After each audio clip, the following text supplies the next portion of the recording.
Hello दोस्तों, कैसे आप सब? कैम छो? आप सभी का स्वागत करती हूँ मैं, सनम पटेल। चलिए शुरू करते हैं हमारी आत्मिक जर्नी सकारात्मक बातों के साथ। दोस्तों, आज हम बात करेंगे कि जो अंधकार से हम घिरे हुए हैं, अंधकार का नाम है क्रोध। क्रोध पे हम काबू कैसे पाए? ओवरकमिंग एंगर, ये हमें बहुत जानना जरूरी है और सीखना, क्योंकि हम इस अंधकार से लड़ना चाहते हैं लेकिन हम लड़ नहीं पाते हैं। हम उस अंधकार में खो जाते हैं। तो जो स्थिति हमारी होती है, उस स्थिति से हम कैसे बिहेव करें, क्या करना चाहिए जिससे हम उस क्रोध पे काबू पाए। या याकूब का अध्याय 1:19 कहता है, हे मेरे प्रिय भाइयों, ये बातें तुम जानते हो, इसीलिए हर एक मनुष्य सुनने के लिए तत्पर और बोलने में धीरा और क्रोध में धीमा हो। तो वचन हमें बहुत स्पष्ट बताता है कि हमें बोलने में, कहते हैं ना, संयम रखना चाहिए, शांति से धीरे धीरे बोलना चाहिए, कम बोलना चाहिए। क्योंकि हम जब बोलने में जल्दबाजी करते हैं ना और ज़्यादा बकबक करते हैं ना, तो हम अनाप शनाप बोल देते हैं, उसका कोई अर्थ भी नहीं रहता। हमें बोलने में ना बहुत नियंत्रण रखना चाहिए, धीमा होना चाहिए, ताकि हमारे शब्द हमारे कानों में पड़े और हम उसे नियंत्रण में रख के बोले और सामने वाले के भी कानों में प्रॉपर तरीके से जाए और वो समझे। तो पहला पॉइंट है, बोलने से पहले सोचो। जो हम सोचते नहीं, हम बोलते रहते हैं, बस कहीं भी कभी भी कुछ भी बोल देते हैं। और उसके कारण क्या हो जाता है कि हमारा जो बोलने का जो कहते हैं ना, अर्थ या तात्पर्य बोल लीजिए, वो नहीं होता है। हम वो जो चीज़ है कहना नहीं चाहते, लेकिन जब हम गुस्से में कोई बात बोल देते हैं, बाद में हमें पछतावा होता है। तो उन शब्दों का, उस पछतावे का क्या होता है ना, अर्थ नहीं रहता, अर्थहीन हो जाता है। बहुत मुश्किल वाली स्थिति हो जाती है, क्योंकि सामने वाले के दिल में वो बात चुभ जाती है। तो बेहतर है कि हम बोलने से पहले सोचे समझे और फिर बोले। ये पहला पॉइंट आप लिख लीजिए कि बोलने से पहले हमें सोचना है। शब्दों में है ना बहुत ताकत होती है, बहुत ज़्यादा ताकत होती है, बहुत सामर्थ्य होता है। वो हमें भड़का भी सकती है, हमें ठंडक भी दे सकती है। अब देखिए, किसी के कटाक्ष हमारे दिल को है ना चीर के रख देता है। हमें लगता है, यार ऐसा कैसे बात कर रहा है या कर रही है, ये क्या मैं ऐसी हूँ, क्या मैं वैसा हूँ। देखिए क्या हो जाता है ना, किसी को कुछ कहना है, समझाना है ना, उसमें मिठास होगा ना, तो आप कड़वी भी बात बोलोगे, अच्छी लगेगी। आपके अंदर प्रेम है ना, तो आपने दुनिया जीत ली है। तो प्रेम से जो भी बात आप रखेंगे, कहेंगे, वो सामने वाला समझेगा और सुनेगा। जैसे नीति वचन का अध्याय 15 का एक वचन कहता है कि कोमल उत्तर सुनने से जल जलाहट ठंडी हो जाती है, परंतु कटु वचन से क्रोध धधक उठता है। सो नो क्रोध का कारण बने ना, क्रोध किसी को दिलाए ना आने दे। अगर आपको देखिए क्या है ना, प्यार से अगर जो चीज़ आप कर सकते हो वो गुस्से से कर ही नहीं सकते हो। सामने वाला क्रोध में भी होगा ना, जलजलाहट में भी होगा ना, उसकी जो आग है ना वो ठंडी हो जाएगी, बैठ जाएगी। लेकिन आप जब कड़वा बोलोगे, गंदा बोलोगे, क्रोध में बोलोगे, तो सामने वाले का जो गुस्सा है, जो क्रोध है, वो और आग में तब्दील हो जाएगा, जैसे पेट्रोल छिड़क दिया, सारे रिश्तों को खत्म कर देगा। दूसरा पॉइंट है कि सतर्क रहो, होशियार, सावधान रहो। ये सतर्क रहने का, सावधान रहने का क्या ज़रूरी क्यों है हर बात में? क्योंकि अगर देखिए हम सतर्कता नहीं बरतते हैं, नहीं रखते हैं, किसी भी क्षेत्र में आप ले लीजिए, तो हम देखिए हानि का, नुकसान का सामना करते ही है। हमारे सामने वो चीज़ आती ही है। एक पत्रस का अध्याय 5 का वचन 8 कहता है कि सचेत रहो, जागते रहो, क्योंकि तुम्हारा विरोधी शैतान गरजने वाले सिंह के नई इस खोज में रहता है कि किसको फाड़ खाए। नोट करो इसे। ये वचन हमें बहुत क्लियर, स्पष्ट तरीके से बताता है कि हमें सतर्क रहना है, सचेत रहना है और जागते रहना है। जागते रहने का मतलब वो उल्लू की तरह नहीं दिन रात ऐसे जागते रहो, पीन लगा के टॉम एंड जेरी में। जैसा हमारी बुद्धि से, हमें आत्मिक ज्ञान से जागते रहना है। शैतान जो है ना, एक भी मौका, रत्ती भर मौका भी नहीं खोता है कि आपको खत्म करे, नष्ट करे, आपकी जिंदगी को खत्म करे, आपके परिवार, रिश्ते, नाते, काम, धंधा, आपकी हर चीज को कहते हैं निश्तो नाबूद, फाड़ खाने के लिए तैयार बैठा है। और वो मौका हम खुद देते हैं। हमें बहुत सतर्क रहना है, बहुत सावधान रहना है। हमें कोई ऐसा द्वार खुला नहीं रखना, कोई ऐसा मौका नहीं देना है, कोई ऐसी बात नहीं रखनी छोड़नी जिससे शैतान हमारा फायदा उठाए और हमारे जीवन को नियंत्रण में रखे। हमें हमारे जीवन को बहुत सतर्कता से जीना है, बहुत सावधानी से जीना है। कबूतर की नाई नम्र बनो और सांप की तरह सतर्क बनो, ये कहा गया है, तो हमें रहना है। तीसरा, जो हमारी जो दिशा है ना, हमें बदलना है। कई बार हम हमारी दिशा नहीं बदलना चाहते। कई बार हम क्या करते हैं ना कि नहीं, मतलब जो हमने डिसाइड कर लिया या जो है जहाँ है वैसा ठीक है, मैं जैसी हूँ वैसी ही ठीक हूँ, मैं अपने आप को नहीं बदलूंगी। हम अपनी दिशा को नहीं बदलेंगे, हम हमारे दिल दिमाग को नया नहीं करेंगे, मौका नहीं देंगे, चेंज नहीं करेंगे। कहने का मतलब, इधर उधर देखो, जब भी क्रोध आता है ना, ऊपर देखो, नीचे देखो, दाएं देखो, बाएं देखो, अपना कोई रिश्ता याद कर लो, ऐसी स्थिति होती है जब हम क्रोध में होते हैं ना, उस स्थिति में हम ऐसे घिर जाते हैं कि जो हमारा जो आपा खो देते हैं, हमारी जो ये जीभ है ना, जुबान और ये दिमाग और ये दिल, शरीर, इन सब से ज़्यादा काम क्या करता है? हमारी जुबान। आग आग उगलती है। तो उस आग को इस तरीके से इस्तेमाल करते हैं ना हम क्रोध में कि भाई पूछो ही मत। हम हमारी जुबान का फल खाते हैं और ये हकीकत है, हम हमारी जुबान का फल खाते हैं। सो हमें हमारी जुबान का फल खाने के लिए क्या करना चाहिए? हमें अच्छी बात करनी चाहिए, हमें अच्छे तरीके से रहना चाहिए और हर एक चीज़ को, हर एक बात को ध्यान से समझना चाहिए।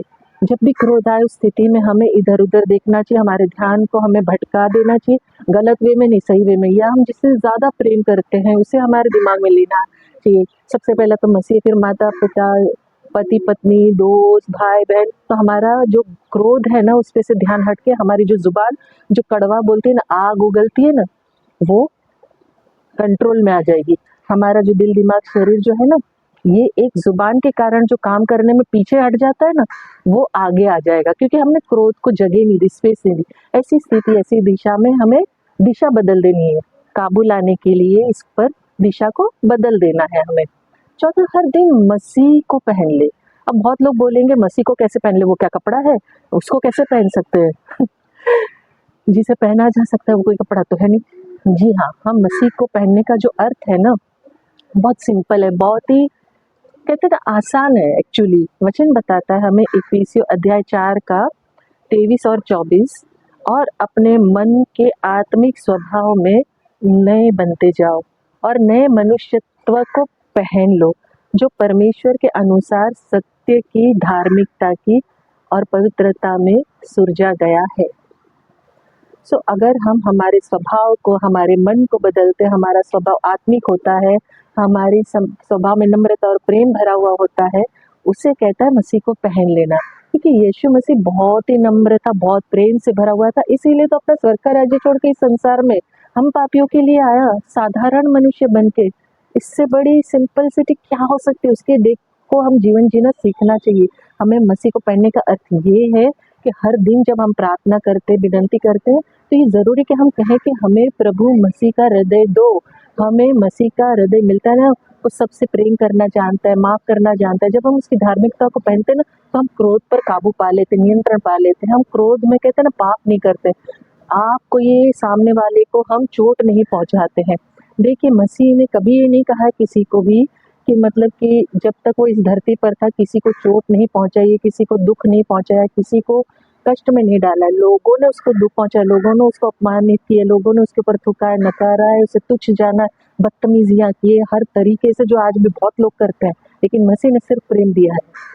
पांचवा पॉइंट है, अपने मन में किसी के प्रति कड़वाहट मत रखो। ये बहुत बहुत ज़्यादा तकलीफदायक है, हर किसी के जीवन में होता है। मेरे जीवन में भी था, आई एम श्योर आपके जीवन में भी कहीं न कहीं किसी न किसी के प्रति नफ़रत होगी, एक अलग भावना होती है। कोई भी कारण हो सकता है, किसी ने आपका बुरा किया, किसी ने आपको तुच्छ जाना, किसी ने आपका घर बर्बाद किया, किसी ने आपका जीवन बर्बाद किया, किसी ने आपका काम-धंधा बंद करवा दिया, बर्बाद किया, रिश्तों में खटास लाया है, अनगिनत रीज़न है, कोई भी कारण हो सकता है।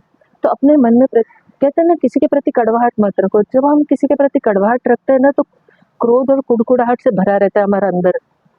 तो जब भी हमसे कोई बात करने आता है तो किसी का गुस्सा किसी पे उतरता है, हम क्रोध में ही बात करते हैं। जैसे इफिसियों अध्याय 4 का वचन 32 कहता है, और एक दूसरे पर कृपाल और करुणामय हो, और जैसे परमेश्वर ने मसीह में तुम्हारे अपराध क्षमा किए हैं, वैसे ही तुम भी एक दूसरे के अपराध क्षमा करो। सो प्रभु ने हमें माफ किया है, तभी तो हम जिंदा है ना। हम माने ना माने, हमारी सांसें चल रही है, आप जिंदा हो, मैं जिंदा हूँ, तभी तो है ना हम इन संसार में खड़े। हम चल नहीं पाते अगर वो हमें माफ नहीं करता। हम नई सुबह नहीं देख पाते। कितने लोग हैं जो देख पाते हैं? कुछ लोग अंगीकार करते, कुछ मानते, कुछ नहीं मानते, कुछ मानते हम पापी है, लेकिन हजारों लोगों को तकलीफ है, भाई मैं तो पापी हूँ नहीं, मैं तो बहुत शुद्ध हूँ, मैंने तो कभी पाप नहीं किया। और मेरा मानना 100% नहीं, 1000% मेरा मानना है, मेरी हर सांस कहेगी निर्दोष और निष्पाप सिर्फ एक ही मनुष्य था जो इस संसार में आया, हम सब पापियों के लिए मारा गया, वो सिर्फ एक था, यीशु मसीह। उसके अलावा इस दुनिया में कोई एक मनुष्य नहीं है जो ये दावा करे कि उसने कभी कोई पाप नहीं किया और वो बहुत शुद्ध और पवित्र है। नामुमकिन है। पाप के अलग अलग स्तर है, अलग अलग कैटेगरी, अलग अलग तरीके से लोग पाप करते हैं, लेकिन पापी हर कोई है। तो हमें एक दूसरे के प्रति कृपालु होना है, करुणामय होना है। जैसे मसीह ने हमें माफ़ किया वैसे हमें भी सबको माफ़ करके आगे बढ़ना है। क्रोध से हम छोटे हो जाते हैं, हम बड़े नहीं होते। हमारा जो कद है ना, हाइट की बात नहीं करती, हमारा जो आत्मिक कहते हैं ना कद, एक हमारा जो कैरेक्टर का कद वो छोटा हो जाता है। लेकिन जब हम माफ़ करते, क्षमा करते तो हम सामर्थ्य से भर जाते, सामर्थ्यशाली हो जाते और हम सामर्थ्य देते हैं, उस परिस्थिति से उभर कर हम आगे बढ़ जाते हैं। हमें सावधान रहना है कि हमें उनसे लड़ना नहीं है, उनके लिए प्रार्थना करनी है जो हमारा बुरा करते, बुरा चाहते हैं, जो बहुत कठिन है, बहुत मुश्किल है। मैं मानती हूँ आज भी मैं इस चीज़ से स्ट्रगल करती हूँ, जूझती हूँ, कई बातों को लेके मुझे तकलीफ होती है, लेकिन ये हमें करना है।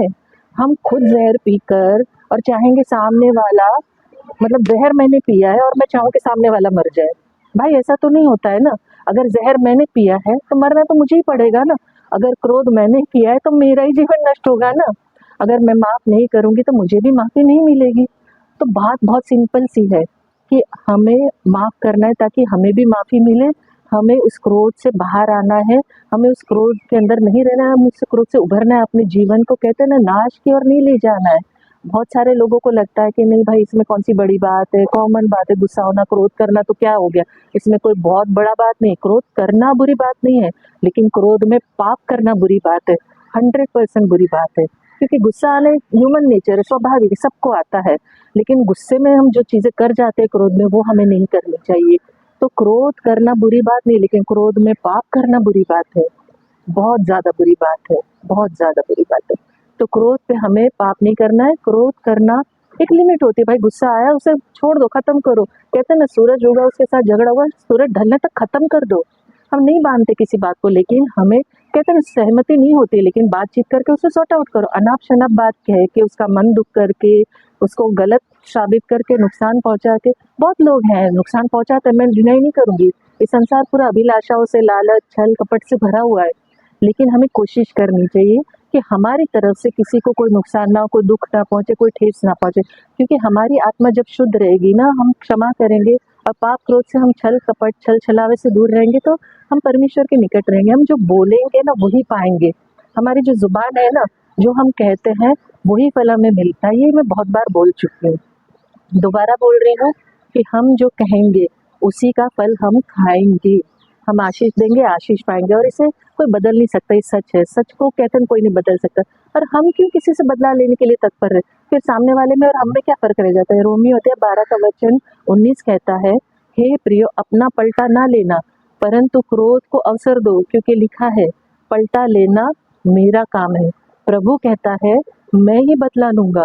आप सब कुछ अब खुद ही कर लोगे, सारी चीजें डिसीजन खुद ही लोगे, लगे पड़े रहोगे, तो फिर प्रभु आपके लिए क्यों लड़ेगा? वो कार्य कब करेगा? आप चाहते हो ना कि आपके जीवन में कार्य करे परमेश्वर, आप चाहते हो कि आपकी दशा अच्छी हो, आप चाहते हो आप आशीषों से भरो, तो हर चीज में बदला लेने की थियरी है ना क्रोध के कारण, उसे छोड़ दीजिए। ये प्रभु का काम है, उसे सब पता है कौन कैसा है कैसा नहीं है। वो इनको आप जानता है, मैं कैसी हूँ आप कैसे, ऊपरी दिखावों को नहीं देखता है। वो हृदय और मन को परखने वाला परमेश्वर है, उसे सब पता है कि कौन कैसा है, आपको क्या चाहिए क्या नहीं चाहिए, आपको कौन सी चीज़ तकलीफ दे रही, कौन सी चीज़ तकलीफ नहीं दे रही। तो दूसरों का बुरा नहीं चाहना है, परंतु हमें उस क्रोध को अवसर देना चाहिए, मौका देना चाहिए। जा तुझे क्रोध आ रहा है कर ले, मुझे नहीं करना है। परमेश्वर जानता है कि किसको कैसे हैंडल करना है, क्योंकि सामने वाला भी परमेश्वर का बच्चा, ये हमें नहीं भूलना चाहिए। उसने पूरी सृष्टि की रचना की, मुझे आपको सबको बनाया है, दुनिया में हर एक चीज को उसने बनाया हुआ है, छोटा बड़ा जीव जंतु पशु पक्षी नर नारी सब कुछ बनाया हुआ है। तो उसे 100% पता है, और मनुष्य तो उसकी बेस्ट क्रिएशन है। तो जैसे मैं उसका बच्चा हूँ तो आप भी उसके बच्चे हो, आप जिससे नफरत करते वो भी उसका बच्चा है। तो उसे करेक्ट पता है कि उसे किस तरीके से, किसे कैसे कब हैंडल करना है। यीशु मसीह जब क्रूस पर था ना, तब भी उसने अपने सताने वालों से बदला नहीं लिया। बहुत भारी भयंकर शिक्षा है। जब वो क्रूसीफाई हुआ तब भी उसने आखिरी सांस छोड़ी, दम तोड़ा, इन्हें माफ कर, ये नहीं जानते कि ये क्या कर रहे हैं, जो बहुत कठिन, बहुत मुश्किल, नामुमकिन है। उसने बदला कभी किसी से नहीं लिया। पलटा लेना परमेश्वर का काम है, हमारा नहीं। हर बार बार बार क्रोध करेंगे, क्रोध में पाप करेंगे और काबू नहीं करेंगे, तो हमारा जीवन सिर्फ और सिर्फ नष्ट, कहते हैं ना, नष्टता की और दुष्टता की और बुराई में भरा रहेगा। हम उस जीवन में कुछ हासिल नहीं कर पाएंगे। कोई भी चीज में हम कहते हैं ना, आशीषित नहीं रहेंगे, परमेश्वर के साथ हमारा संबंध रहेगा ही नहीं, निकटता तो आ ही नहीं सकती। करीब जाना, जो हमारी जो आशीष है ना, हमारी जो ब्लेसिंग्स है, वो सारी ब्लेसिंग्स को हम खुद ही रोक देते हैं, सारी आशीषों को हम खुद ही खो देते हैं। तो हमें ये चीज़ को समझना, जानना, सीखना बेहद बेहद बेहद ज़रूरी है कि हमें क्रोध आता है, उस पे काबू करना है, नियंत्रण करना है। क्रोध में हमें पाप नहीं करना है, हमें दूसरों को माफ़ करना है ताकि हमें भी माफ़ किया जाए। और हमें अपनी जर्नी को, हमारे जीवन की खुशियों को हमें अपने हाथों में रखते हुए परमेश्वर के चरणों में समर्पित कर देना है, ना कि हमें दुनिया की तरह जीना है, दुनिया वालों की तरह जीना है, दुनिया के लोगों को जीना है। मेरे आसपास ढेर सारे बंदर चल रहे, तो मैं डिस्ट्रैक्ट हो रही हूँ, उसके लिए माफ़ी चाहूँगी आप सबसे, क्योंकि मैं नहीं समझ पा रही हूँ कि आसपास इतने सारे बंदर कहाँ से आ गए। हमारी जो ब्लेसिंग्स, हमारी जो परिवार की जो ब्लेसिंग्स है ना, हमें खोना नहीं चाहिए। तो सॉरी डिस्ट्रैक्शन के लिए।